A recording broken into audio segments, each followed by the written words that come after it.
$320 pa bonus ni Meta kapag nag-create daw ng 2 posts that reach 3 million people each. Samahan nyo nga ako at subukan natin. Tara!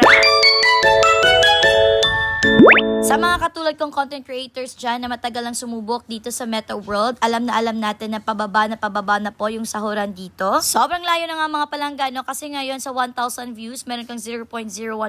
Ganun pa man mga palangga, magpapasalamat pa rin tayo sa opportunity na binigay sa atin ng Blue App. Dahil nga sa simpleng pag-post natin ng videos at pictures ay pwede pala tayong kumita. Ang nakakaganda nga dito mga palangga ay hindi mo kailangan ng puhunan. Sipag at tiyaga, yan lang po ang kailangan. So sa mga nagtatanong dyan kung patuloy pa rin ba tayong magiging content creator, yes na yes, wala pong susuko. Enjoyin mo lang ang ginagawa mo at huwag kang magpa-pressure. At sa mga kapwa ko content creators na gusto nang tumigil sa pagko-content, alam kong gusto nyo nang tumigil kasi sa baba ng kitaan dito. Pero go lang po kasi sa dami nga naman ng pabonus ni Meta. Gaya nito, may pabonus si Meta na $320 pero kailangan umabot sa 3 million people. Ang hirap nga naman abutin ng 3 million people reach. Views nga, ang konti na lang. Pero malay mo, sa videong ito, aabot tayo ng 3 million reach. Sige na nga, hanggang dito na lang. Babalitaan ko na lang kayo pag umabot ng 3 million reach.